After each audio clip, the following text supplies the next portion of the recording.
Dear learners, আশা করি আপনারা সকলে ভালো আছেন। আপনাদের সকলকে বেসিক টিউটোরিয়াল একাডেমিতে স্বাগতম। আজকের ভিডিওতে আমরা আলোচনা করব এমএস ওয়ার্ডে হোম ট্যাবের ফন্ট গ্রুপ নিয়ে। এই ফন্ট গ্রুপটিকে আমরা দুটি অংশে ভাগ করেছি, পার্ট 1, পার্ট 2। পার্ট 1-এ ফন্ট গ্রুপে কিছু অপশনস নিয়ে আলোচনা করা হবে এবং পার্ট 2-তে বাকি অপশনস নিয়ে। তো এই দুটি পর্বেই আমার সঙ্গে থাকার জন্য আপনাদের কাছে অনুরোধ রইল। তো চলুন আর দেরি না করে পার্ট 1 শুরু করা যাক। হোম ট্যাবের এই হচ্ছে ফন্ট গ্রুপ। ফন্ট গ্রুপের প্রথম অপশনটি হচ্ছে ফন্ট। ফন্ট অর্থাৎ এই যে আমরা ডকুমেন্টে কিছু লিখব, কিছু টেক্সট লিখব, সে টেক্সটের স্টাইলটা কেমন হবে সেইটা আমরা ফন্ট গ্রুপের ফন্ট অপশন থেকে সেট করতে পারবো। আপনি চাইলে এখান থেকে প্রথমে ফন্টের স্টাইলটা সেট করে তারপর কিছু লিখতে পারেন, অথবা আপনি লেখা টেক্সটের ওপর এই স্টাইলটা অ্যাপ্লাই করতে পারেন। যেহেতু আমার এখানে কিছু টেক্সট লেখা আছে, সেহেতু আমি এটির ওপর অ্যাপ্লাই করে দেখাচ্ছি। অ্যাপ্লাই করার জন্য শুরুতে আমি সিলেকশন করে নিচ্ছি এই পুরো টেক্সটটি। এরপর এখান থেকে এই ফন্ট ড্রপডাউন মেনুতে ক্লিক করছি। ক্লিক করলে দেখতে পাবেন এখানে অসংখ্য ধরনের ফন্ট রয়েছে। ডিয়ার ভিউয়ার্স, আপনারা এখানে লক্ষ্য করবেন যখন আমি এই ফন্টগুলোর ওপর, এই ফন্টের স্টাইলগুলোর ওপর মাউসের কার্সারগুলো নিব, তখন সেই ফন্টগুলোর স্টাইল এখানে শো করবে। ওকে, আমি নিচ্ছি। দেখছেন পরিবর্তন হচ্ছে ফন্টের স্টাইলটা। এটি হচ্ছে মূলত ফন্টের কাজ। এখানে আপনার অসংখ্য ধরনের ফন্ট আছে। এখানে জাস্ট চেক করবেন যে কোন ফন্টটা আপনার পছন্দ। যে ফন্ট আপনার পছন্দ সেটা এখান থেকে সিলেক্ট করে দিবেন। যেমন আমার এখান থেকে টাইমস নিউ রোমান ফন্টটি পছন্দ, তাই আমি এটিকে সিলেক্ট করছি। এই ফন্টটির স্টাইল এখানে অ্যাপ্লাই হয়ে গেছে। এটি হচ্ছে ফন্টের কাজ। এর পাশেই রয়েছে ফন্ট সাইজ। এটির মাধ্যমে আপনি ডকুমেন্টের টেক্সটটি কতটুকু বড় বা ছোট হবে সেইটা সেট করতে পারবেন। এই মুহূর্তে আমার ডকুমেন্টের ফন্টের সাইজ আছে 11। আমি চাইলে এটাকে বাড়াতে পারি। সেইটা করার জন্য প্রথমে আমি টেক্সটটিকে সিলেক্ট করে নিচ্ছি। এরপর এখানে ক্লিক করছি। ক্লিক করলে এখানে অসংখ্য ফন্টের সাইজ আছে। যেটা আপনার দরকার সেই সাইজটা এখানে জাস্ট ক্লিক করলেই সেই সাইজটা হয়ে যাবে। উদাহরণস্বরূপ আমি 16 করতে চাচ্ছি, তাই 16তে ক্লিক করছি।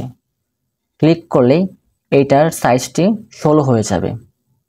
এটাই হচ্ছে ফন্ট সাইজের কাজ, অর্থাৎ ছোট বড় করা।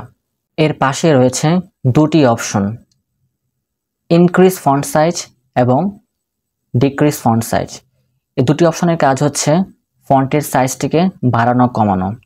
আপনি এখান থেকেও করতে পারেন, অথবা এখান থেকেও মাউসের দ্বারা ক্লিক করে করে করতে পারেন। এই দুটি অপশন অ্যাপ্লাই করার পূর্বে আমি প্রথমেই টেক্সটটিকে সিলেক্ট করে নিচ্ছি। সিলেক্ট করে নিলাম। ডিয়ার ভিউয়ার্স, যখন আমি এখানে ক্লিক করব তখন দেখবেন এখানে কি পরিবর্তন হয়। যখন আমি এই ইনক্রিজ ফন্ট সাইজে ক্লিক করব তখন ফন্টের সাইজটা বাড়তে থাকবে। ওকে, ঠিক একইভাবে যখন আমি ডিক্রিজ ফন্ট সাইজে ক্লিক করব তখন ফন্টের সাইজটি কমতে থাকবে। এই বাড়ানো কমানোই হচ্ছে মূলত এই দুটি অপশনের কাজ। আশা করি বুঝতে পেরেছেন। এরপর আসি পরবর্তী অপশন, চেঞ্জ কেজে।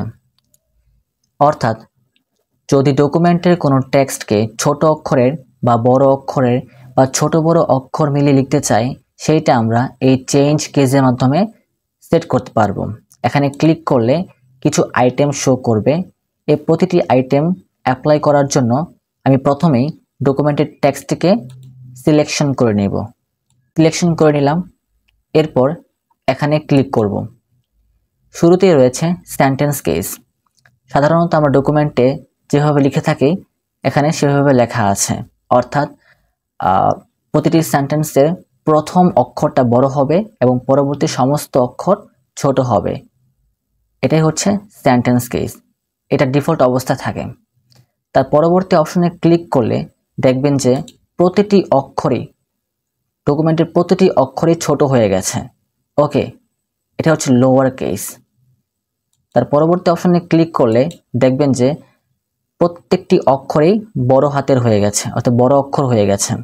তার পরবর্তী অপশনে ক্লিক করলে প্রতিটি শব্দের প্রথম অক্ষরটা বড় এবং তার পরবর্তী অক্ষরগুলো ছোট, আবার পরবর্তী শব্দের প্রথম অক্ষরটা বড়, তার পরবর্তী অক্ষরগুলো ছোট।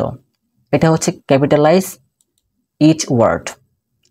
তার পরবর্তী অপশনে ক্লিক করলে দেখবেন প্রতিটি শব্দের প্রথম অক্ষরটি ছোট, তার পরবর্তী অক্ষরগুলো বড়। এটা হচ্ছে টগল কেস।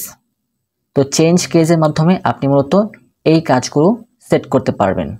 এখন আসি এই পর্বের সর্বশেষ অপশন, ক্লিয়ার অল ফরম্যাটিং। এই যে এতক্ষণ ধরে আমি এই টেক্সটের ওপর যে ফরম্যাটিংগুলো করলাম, এখানে যে অপশনগুলো ব্যবহার করলাম, আমি চাচ্ছি এখন এই ফরম্যাটিংগুলো মুছে ফেলতে, একবারে পূর্বে শুরুতে যেমন ছিল সেই অবস্থায় নেওয়ার জন্য। সেইটা করার জন্য মূলত আমরা এই ক্লিয়ার অল ফরম্যাটিং অপশনটা ব্যবহার করে থাকি। তো এইটা অ্যাপ্লাই করার জন্য প্রথমেই টেক্সটটিকে সিলেক্ট করে নিচ্ছি। যখনই আমি এখানে ক্লিক করব তখন দেখবেন যে এখানে যে সমস্ত অপশনগুলো অ্যাপ্লাই করেছি সেগুলো সব মুছে যাবে। দেখতে পাচ্ছেন শুরুতে যেমন ছিল টেক্সটটি ঠিক সেরকমই হয়ে গেছে। এখান থেকে ফন্টের স্টাইল আগের মতো হয়ে গেছে, সাইজ সমস্ত কিছু আগের মতো হয়ে গেছে।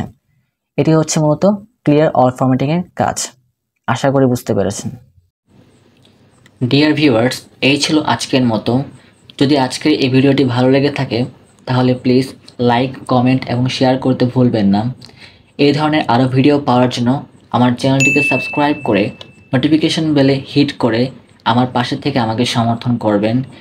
আর যদি কোনো প্রশ্ন থেকে থাকে তাহলে কমেন্ট করে জানাবেন। দেখা হচ্ছে আবারও নতুন টিউটোরিয়াল নিয়ে। সে পর্যন্ত সকলে ভালো থাকুন, সুস্থ থাকুন। ধন্যবাদ।